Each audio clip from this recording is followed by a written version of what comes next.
जमुई पहुंचे चिराग पासवान एनडीए कार्यकर्ताओं को संबोधित करते हुए कहा, दुनिया की तीसरी बड़ी अर्थव्यवस्था बनाने के लिए मोदी की गारंटी जरूरी। अब की बार 400 के पार बिहार में 40 की 40 सीटों पर एनडीए की जीत का क्या दावा। कहा कि जमुई से परिवार का रिश्ता बनाए रखने के लिए बहन और बहनोई से बेहतर कोई नहीं। लोजपा रामविलास के राष्ट्रीय अध्यक्ष चिराग पासवान ने कहा कि भारत को दुनिया की तीसरी बड़ी अर्थव्यवस्था के रूप में देखने के लिए मोदी की गारंटी जरूरी है। इसलिए हम सभी को एकजुटता के साथ अब की बार 400 के पार के संकल्प को पूरा करने के लिए संकल्प लेना होगा। साथ ही उन्होंने बिहार में सभी 40 की 40 सीटें प्रधानमंत्री नरेंद्र मोदी एवं मुख्यमंत्री नीतीश कुमार के नेतृत्व में जीतने का दावा किया। चिराग पासवान बुधवार को शहर के विवाह भवन में आयोजित एनडीए कार्यकर्ताओं की बैठक को संबोधित कर रहे थे। इस दौरान उन्होंने अपने बहनोई को मौका देने के पीछे की स्थिति को स्पष्ट करते हुए कहा कि जमुई से परिवार का रिश्ता बनाए रखने के लिए ज़रूरी था कि परिवार के किसी सदस्य को ही यहाँ की जिम्मेदारी सौंपी जाए। ऐसे में बहन और बहनोई से बेहतर कोई नहीं हो सकता था। उन्हें उम्मीद है कि उनके बहनोई अरुण भारती उनसे बेहतर सांसद साबित होंगे। साथ ही जमुई को 2-2 सांसद देने का उनके पिता रामविलास पासवान का वादा भी कायम रहेगा। इस दौरान एनडीए एक घोषित उम्मीदवार अरुण कुमार भारती ने कहा कि राष्ट्रीय अध्यक्ष चिराग पासवान ने अपने कार्यकाल में जमुई के विकास को जो गति दिया है उसे और तेज करेंगे। वह यहाँ नेता नहीं बल्कि बेटा बनकर सेवा करने आए हैं। कार्यक्रम के दौरान भारतीय जनता पार्टी के प्रदेश उपाध्यक्ष राजेंद्र सिंह ने लोजपा के राष्ट्रीय अध्यक्ष चिराग पासवान के नेतृत्व, क्षमता एवं सकारात्मक सोच की प्रशंसा करते हुए अरुण भारती की जीत सुनिश्चित कर प्रधानमंत्री के लक्ष्य को हासिल करने की अपील एनडीए कार्यकर्ताओं से की। एक खास अवसर पर आया हूँ। जैसा मैंने कहा कि अभी तक अपने लिए आता था, आज पहली बार इन 10 सालों में अपनों के लिए आया हूँ। पर ये वादा मैंने आप लोगों से किया था कि किसी भी परिस्थिति में मैं जमुई को नहीं छोड़ूंगा।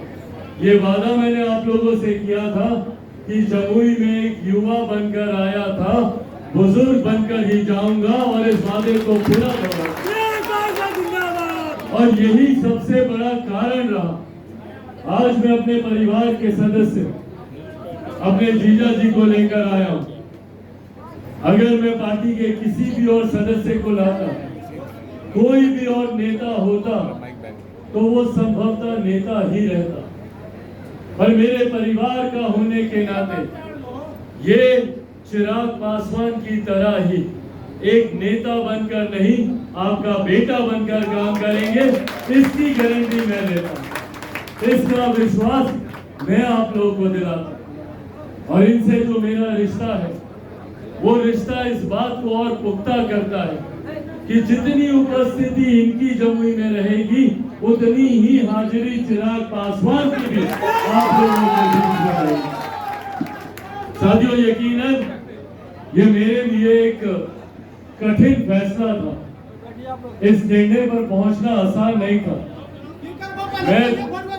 मैं दो बार दोहरी कश्मकश में फंसा हुआ था, जहां एक तरफ अपने पिता की कर्मभूमि, मेरे पिता के जाने के बाद उनकी जिम्मेदारियों को निभाने का उत्तरदायित्व मुझ पर था, तो वहीं दूसरी तरफ मेरी कर्मभूमि जमुई, आप लोगों से जो पिछले 10 सालों में मेरा रिश्ता जुड़ा, जो लगाव हुआ, उसको मैं किसके हाथों में सौंपूं, ये भी मेरे लिए एक बड़ी दुविधा का विषय था। बहरहाल, इसीलिए ये निर्णय मेरे द्वारा, और वही अपना पाए। कुछ गलत हो तो डांटिए भी, कहीं चूक हो तो मार्गदर्शन भी कीजिए, कोई गलती हो तो बैठ के समझाइए। पर जो प्यार आपने मुझे हमेशा दिया है, आज आप लोग नहीं होते, मैं ईमानदारी से बोल रहा हूँ, चिराग पासवान नहीं होता। पिछले 2.5-3 साल जिस तरीके से परिस्थितियां मेरे साथ रही, आज चिराग पासवान जीवित है और आप लोगों के बीच मौजूद है, तो वो सिर्फ और सिर्फ आप लोगों की वजह से है। मेरे बुजुर्गों ने मेरा पिता बनकर, मेरा चाचा बनकर, चाची बनकर, माँ बनकर, बड़ी बहन बनकर आप लोगों ने मुझे अपना आशीर्वाद दिया। मेरे युवा साथी अगर कंधे से कंधा मिलाकर मेरे साथ नहीं चलते, तो शायद आज चिराग पासवान आप लोगों के सामने नहीं रहता। आभारी हूँ और आभारी रहूंगा उम्र भर आप लोगों का। यहाँ से आप लोगों से इजाजत जरूर लूंगा मैं हाजीपुर जाने की, पर यह विश्वास आपको दिलाता हूं कि जितना समर्पण मेरा तब था उतना ही अब है। युवा बनकर आया हूं, बुजुर्ग बनकर ही यहाँ से जाऊंगा। खुला ये वादा आप लोगों से करता हूँ। इन शब्दों के साथ एक बार फिर से आप सबका बहुत बहुत धन्यवाद। मैं यहाँ पर मेरे वरिष्ठ साथी, मेरे बड़े भाई, मेरे अभिभावक तुल्य और मेरे शुभ चिंतक, मेरे मार्गदर्शक यहाँ पर मौजूद है।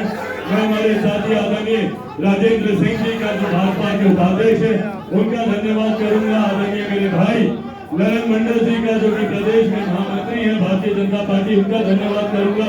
भाजपा के हमारे जिला अध्यक्ष आदरणीय कन्हैया सिंह जी का, जदयू के हमारे जिला अध्यक्ष आदरणीय शैलेंद्र महतो जी का, यहाँ पर मौजूद हमारे हम पार्टी के जिला अध्यक्ष श्री दामोदर माझी जी का, यहाँ पर मौजूद राष्ट्रीय लोक मोर्चा के हमारे जिला अध्यक्ष आदरणीय अरुण कुमार मंडल जी का मौजूद यहाँ पर भाजपा। जानता हूँ कई कार्य हुए हैं, कई अधूरे हैं और अभी बहुत कुछ और करना बाकी है, पर हाँ इस बात का विश्वास दिलाता हूँ कि जिस तरीके से विकास की राह पर जमुई पहले नंबर पर है।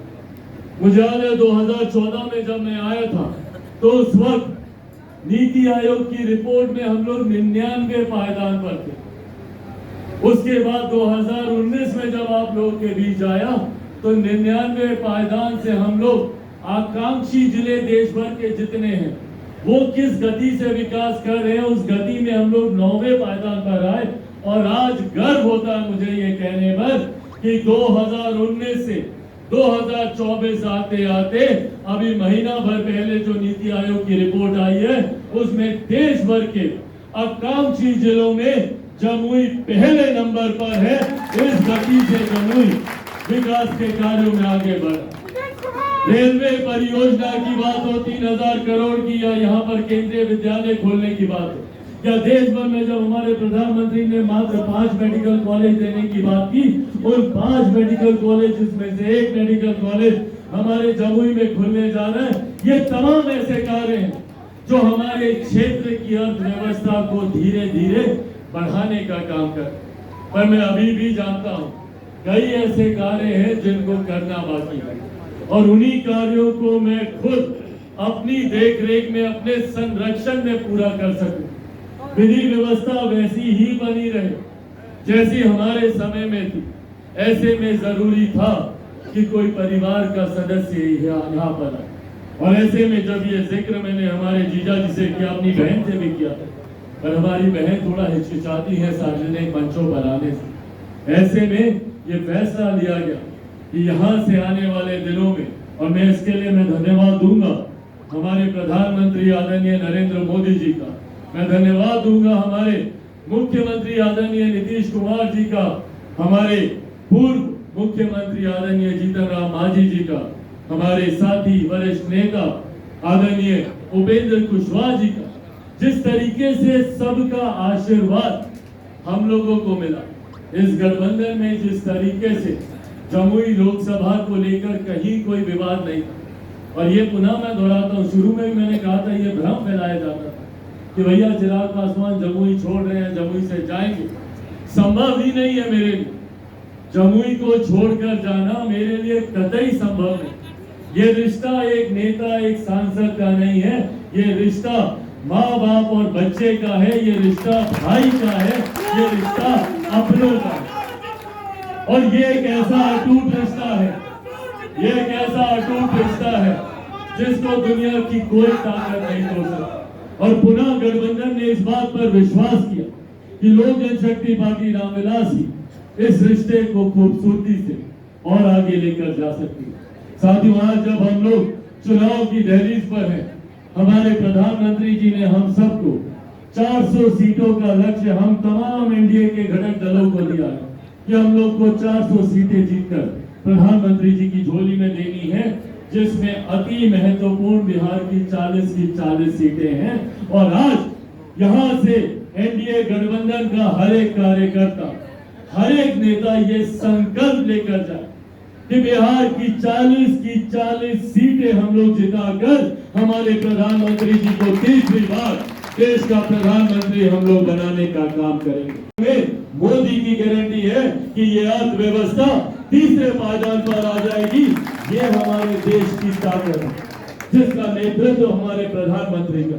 और आज तो हमारे प्रदेश में ताकत और बढ़ गई जब मुख्यमंत्री जी हमारे साथ हैं। मुख्यमंत्री जी के हमारे साथ होने का मतलब बिहार में डबल इंजन की सरकार, और ये वही डबल इंजन की सरकार है जिसने बाकी राज्यों में उन राज्यों को मजबूत करके दिखाया, जिसका खूबसूरत उदाहरण बगल का राज्य उत्तर प्रदेश ही है। ये डबल इंजन की सरकार बिहार की कहीं ना कहीं ये विडंबना रही कि विरोधाभास की सरकारें रही। बिहार में एनडीए की सरकार होती थी तो केंद्र में यूपीए की सरकार। ये विरोधाभास की सरकारों ने केंद्र की योजनाओं को धरातल पर और यहाँ की परियोजनाओं को केंद्र में पारित होने नहीं दिया। पर आज जब प्रधानमंत्री जी के सोच वाली सरकार बिहार में है, जिसका खूबसूरती से नेतृत्व हमारे मुख्यमंत्री आदरणीय नीतीश कुमार जी कर रहे हैं, तो ऐसे में अब ये हम लोगों की भी जिम्मेदारी बनती है। हम लोग बड़े लक्ष्य की ओर अग्रसर हो रहे हैं। ऐसे में ये हम लोगों की जिम्मेदारी है कि मजबूती से उनकी सोच को और इस गठबंधन को मजबूती देते हुए हम लोग आगे बढ़े।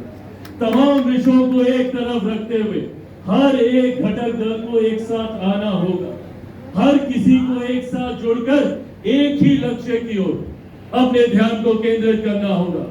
किस तरीके से अर्जुन का लक्ष्य सिर्फ एक ही था, मछली की आंख दिखती थी और कुछ नहीं दिखता था, ऐसे ही हम लोग को देश में 400 पार और बिहार में 40 की 40 सीटें जिताना है। ये लक्ष्य हम लोग के दिमाग में होना चाहिए, हर एक कार्यकर्ता के दिमाग में। कोई इस भ्रम में ना रहे कि भैया दाएं बाएं कोई संभावना। एनडीए गठबंधन का हर एक कार्यकर्ता हमारे प्रधानमंत्री जी को तीसरी बार देश का प्रधानमंत्री बनाने के लिए संकल्पित है, समर्पित है। इस भाव के साथ हम लोग को आगे बढ़ने की जरूरत है। और जहां तक रही बात साथियों जमुई की, मैं पुनः इस बात का आप लोगों को विश्वास दिलाता हूं कि जमुई में अब तक आपके पास एक बेटा था, अब आपके पास 2 बेटे हैं।